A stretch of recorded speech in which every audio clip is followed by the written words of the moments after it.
Hello. Just a little vlog from my my BMW i3 now. This is the only car in the family. The leased Kia electric Kia EV, the Kia Soul, went back about 6 weeks ago, and the guy came to pick the this vlog's a bit about car leasing, really. So he came along to take the car back. This Kia Soul, absolutely mint condition, only done 9,000 miles. So along he came, spent well over an hour walking around it, taking pictures. I wasn't there, and I think that was a bad sign. Then he put little arrows on it and took pictures and said there's multiple scratches on the bumpers and the car's immaculate.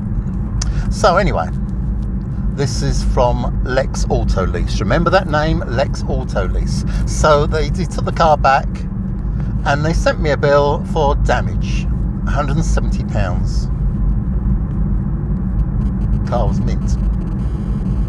What can you do? I've now found out that it's a usual procedure for Lex Auto Lease is to give themselves a bit of a bonus. It's a usual procedure. I've spoken to someone who's works for a company, so he's leased a lot of electric vans rather, from Lex Auto Lease, and they always try it on. Because it's a big company, he's just refuses to pay, and they say, "Oh, right then." Me, I'm just an old person, and so they've just ripped me off for £170 on that low mileage Kia Soul. All right, now to carry on. Now today, my beloved, I don't know if anyone's seen any of my previous videos, my beloved Tesla Model 3 has been taken back because I had it leased for 2 years. The cheapest way I could lease it, because I wanted a Tesla Model 3 because it's my dream car, really, and now it has gone. And the guy from the leasing company comes round and he's taking pictures, and I'm watching out the window. He's taking I'll say it is hundreds of pictures and films, and he's trying to find the slightest mark on it so I can be charged for damage, because that's what leasing companies do. So after he's finished, knocks on the door. Nice chap, but he's just doing his job, and his job is to get some money off me, really, through getting his magnifying glass out and saying, "Oh, this is damaged." So anyway, he goes around the car. So he's finished going around the car, and he says, "Right, I finished the car. There's a tiny dent on the back wheel arch." Fair enough. Yeah, there is a tiny dent in the back. I can't complain about that. There is a tiny mark on the rear wheel arch. This is Riverdale Leasing. The Tesla came from. So okie dokie, fair enough. And he said, "Oh, there's a mark on the wheels." I mean, I'm not talking about curved. It's a mark on the wheels, and he said, "Oh, and there's a mark on the back bumper." So I looked at the back bumper. It wasn't scratch. It was dirt. So I said, "Hang on, I'll wipe it off." And he says, "So you can wipe it off if you like, but it's on my video now as a mark, as damage." So I said, "Well, I'll wipe it off anyway, just to please myself." So I get a rag and I wipe the mark off. And I say to him, "Mark's gone." He said, "Well, the information's gone in now, so he's going to put in that I objected to some of the damage stated." And but isn't that sad? You can be charged for a smudge on the bumper, which I just wiped off. So be very, very wary. Be very wary of leasing a car. They will try and charge you for a smudge of dirt on the back bumper. And the guy coming round, perfectly nice guy, but his job is to support the people employing him. And the people employing him, of course, are wants him to find a fault on the car, which is very hard. I love that Tesla. And so that's what he's doing. This is Riverdale car leasing. So, I mean, all could be well and good, and I should do a future vlog if they don't charge for anything, because the car's low mileage, and it's cost me about I'm talking rubbish. It's cost me £10,000 to lease that car for 2 years. Quite a lot. Now, electric cars have gone up substantially, so they probably got it for 40 grand. They will sell it, amazingly, because I'm looking at the prices, they will sell it for 40 grand. They have made 10 grand, ding, in 2 years out of that car. Now, as you can imagine, if they're going to charge me for a tiny dent, and they've got plenty of profit margin, I won't be happy. So I will come back and talk to you again. Because it's only had 9,000 miles on this one as well, same as the Kia. If they charge me for that damage, the Mickey is being taken out of me, because I think they're making 10 grand in 2 years out of a car is enough. They don't need my bit more. I mean, I'm not well off, but that's neither here nor there. But I'm not well off. That's why I'm driving this relatively rubbish BMW i3. This BMW i3 is perfect. It's all right. I mean, it's better than a fossil, because I couldn't go back to a fossil anyway. It's better than a fossil car, but compared to Tesla, it's a right old donkey. Yeah, slower, rougher, cruder, no bits. I mean, I could just go on and on. I tell you what, just to be fair, the only thing I could think is better about this BMW i3 is a turning circle, and everything else is worse. So that's a bit of an indictment, but then it is cheaper. Funny enough, I got this 6 weeks ago for about 17 grand, and now I see them. What the fuck? Sorry, there's a car driving the other side of the road.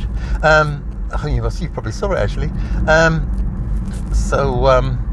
Yeah, I brought this at 17 grand, and probably now, because prices suddenly shot up. I think some of the ULEZ charge, this ultra low emissions thing in London, kept cropping up, and demand for electric cars, which is high, is even higher. And this car may well be worth, in the showroom, about 20 grand. Yeah.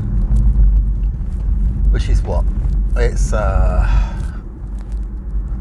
it's half the price of the Tesla, and it really shows.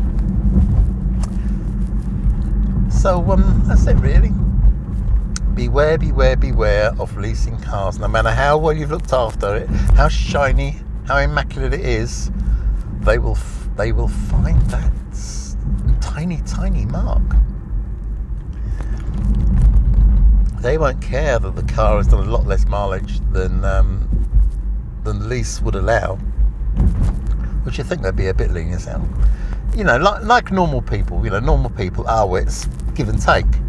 The car's got low mileage. Well, it's got a little scratch. Oh well, we'll handle the scratch. You know, like normal human beings. You know, give and take,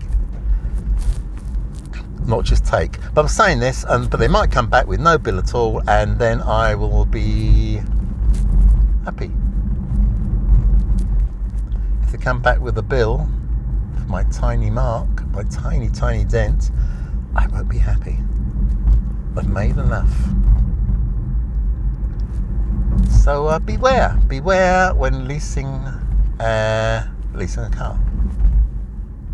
No matter what happens to it, they're going to look to charge you. And according to this guy who checked the car around, he said Mercedes are even worse. They charge for every little stone chip individually. So it sounds to me, and he knows, don't lease from Mercedes. They want their 2 pennies worth.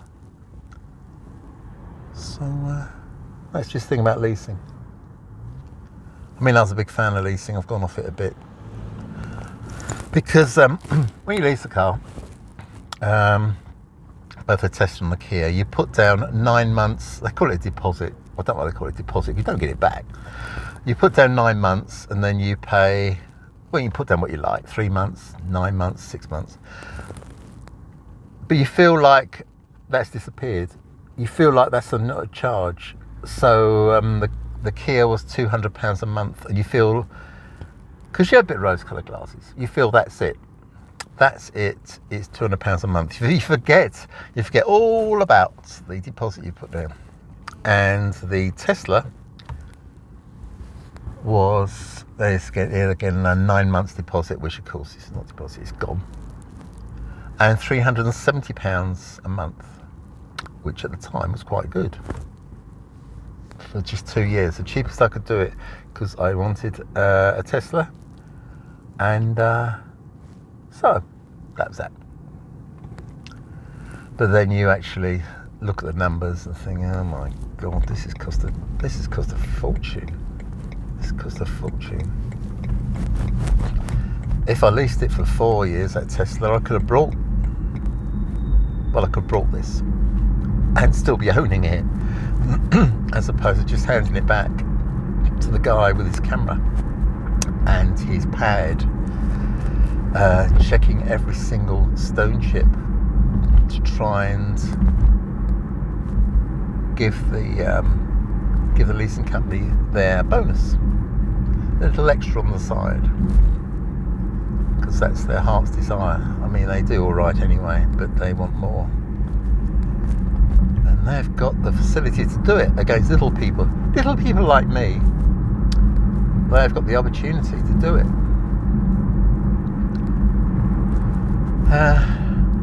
Probably. If they're ever leasing to a big company, they probably would let it all go, because they want to keep that big contract. Because I'm just a nobody. Yep, I'm the prime example to be ripped off. So I shall make a future vlog when I see what happens, to see if I do get ripped off. I've got a bit of feeling I will get ripped off. So I shall. I'll talk to you later about that subject. As is now, we're riding along in my wobbly bobbly BMW I3 bumpity bump. I've put loads of insulation, sound insulation in the footwells at the front to try and get rid of some of the road noise, which I have been a bit successful. You just see the microphones all over the place, so we got a really rubbish audio on this. Just dropped it. Let's see. Here it is. So I don't know if it's going to turn out. This video might be a write-off. Let's clip it on again. I'll hold it. So,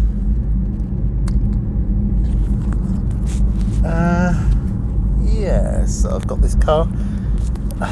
This car probably suits my wife better than me. Well, it's a bit of a girly car anyway. You wouldn't see, I don't think you'd see a Mike Tyson driving around in one of these.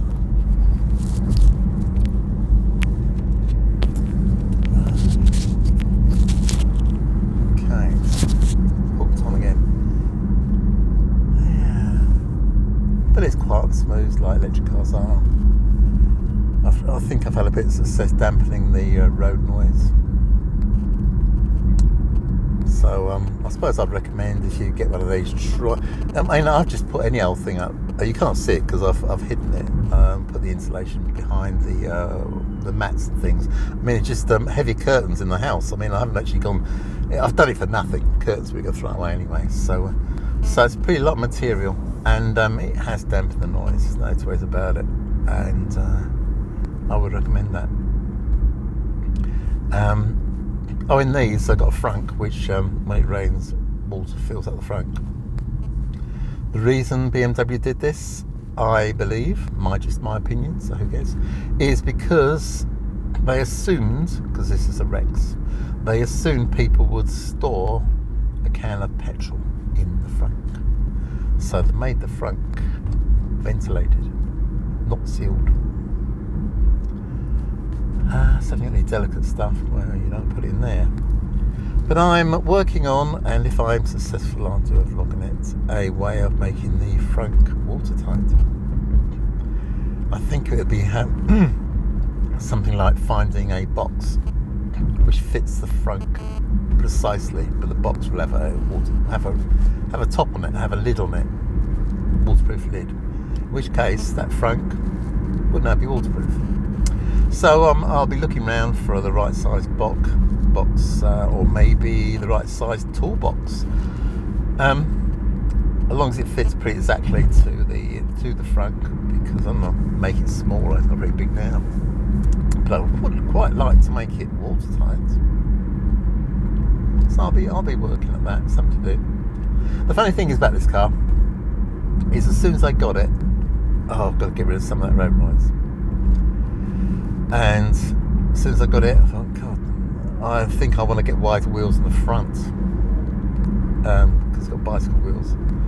And you think, I think I might have to get some wheels. A lot of people put wheel spacers on these to bring the centre of gravity down. I wouldn't want to lower the suspension, because we don't have bottom out, do you? So think about wheel spacers.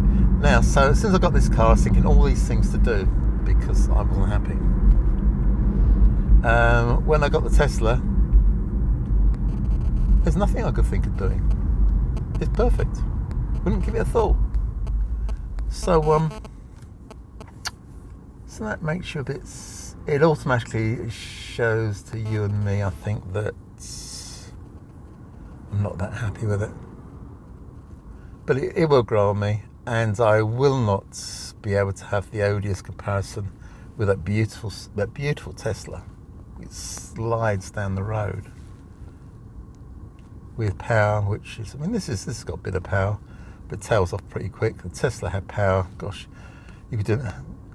It's a plate. I won't say I'd do it, but you could be doing 100 miles an hour and put your foot down. You literally surge forward. Buckets of power.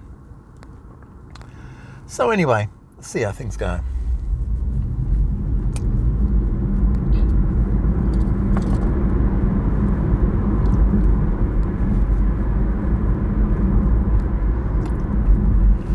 Yeah, of course I forgot about it. We're having a bit of a trip, aren't we? You can see at the front, you can see on the camera, we're going now round towards Box Hill. Very nice, Light Box Hill. Light Dorking, very nice area.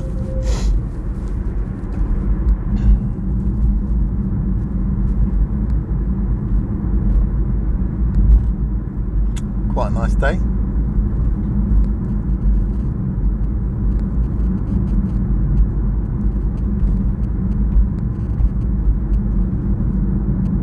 Good thing about this car, the only reason I got, because as I said, I had to get an electric car, and it had to be cheaper than a Tesla, or I would have got a Tesla.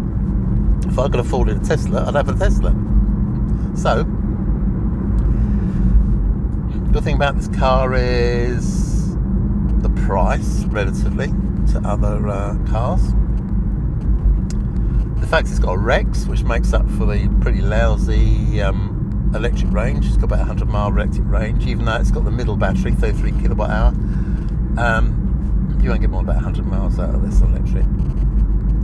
But the Rex makes up for it, because Rex gives you about 80 miles, and if you run out of Rex juice, fossil fuel, just stick another couple of gallons in. So all is good. I mean, I don't expect to use the Rex much, because what would be the point? But you still get the nice electric drive, and I do love the way electric cars drive. Nothing smoother. None of that stupid gearbox and rubbish like that.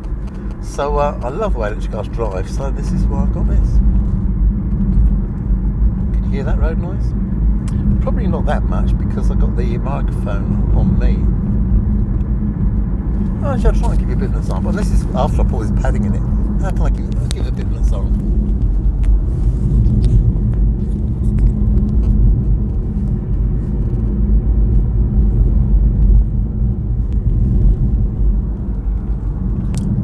How's that? What do you think? A bit noisy, isn't it? What makes it feel noisy, of course, is the fact that there isn't any other noise. With the electric motor in the back, there's not even the bit of a hum. The because it's buried at the back. And at this speed, 40 miles an hour, there's not much wind noise. So really, the only noise is coming from the wheels, and it's the front wheels. The back end seems pretty well tucked away and insulated.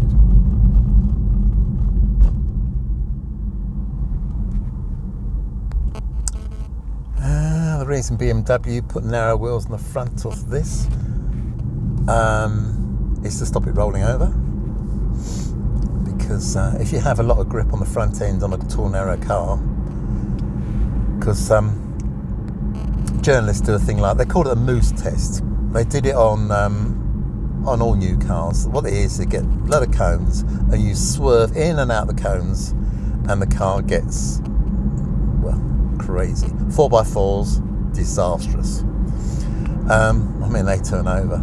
Cars like a Suzuki, it's that tall, stupid Suzuki thing. Over it goes. And this car would go tumbling over as well. They did it on the Mercedes A-Class. When the Mercedes A-Class first came out, this is what, 1990-ish? Over it went. Mercedes changed the design, made the car worse, but it didn't turn over. They made the suspension harder, made the ride rubbish, but it didn't turn over. So journalists actually ruined the car. Then there's a smart car for two. They put skinnier tyres on the front than the back, real skinny tyres. So that doesn't turn over. And the reason it doesn't turn over is because it gets understeer. If you throw the lock on, like in this moose test, the car doesn't respond. It's understeer. It doesn't respond to the vicious steering. It doesn't respond, it's not going to turn over. So that's what they've done with this BMW i3. BMW don't really say this.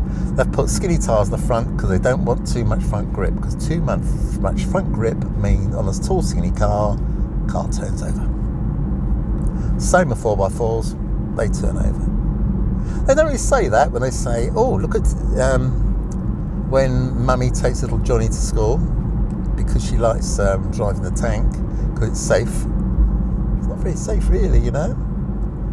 You get a bit of a swerve on or clip a curb, you're going over. So this has got narrow front tyres. But as I say, BMW aren't going to tell you it's because of that.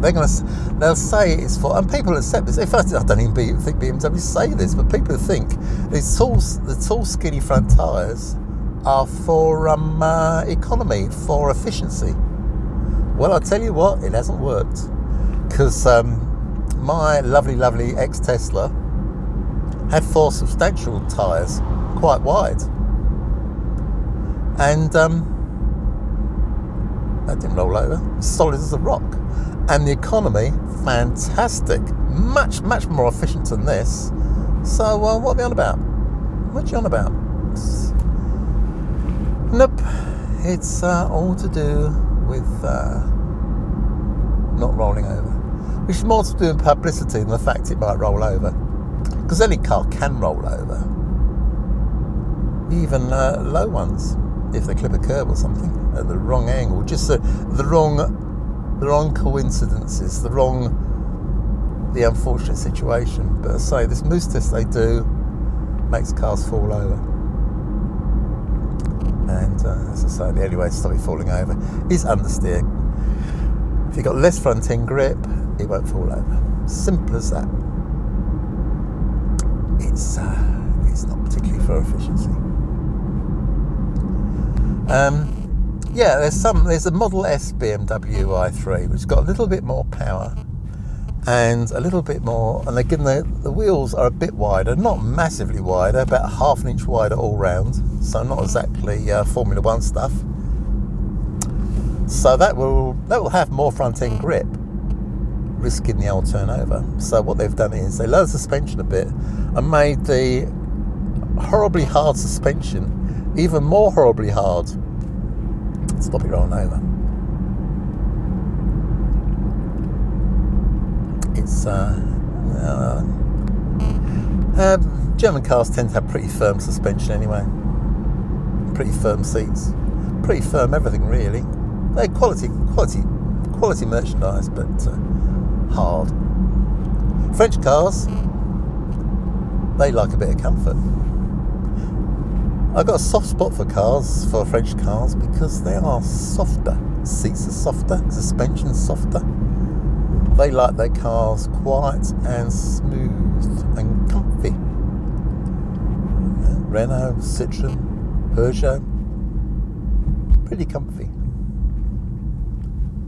German, bit more utilitarian, bit more bulletproof, but a bit more not so comfortable.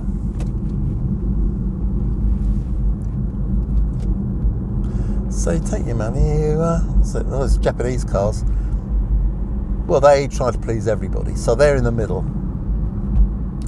They're comfy-ish, quiet-ish, everything-ish, because you've got to keep the customer satisfied.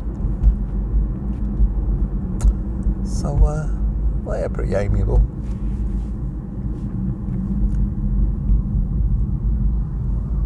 Where am I now? I've gone past Box Hill.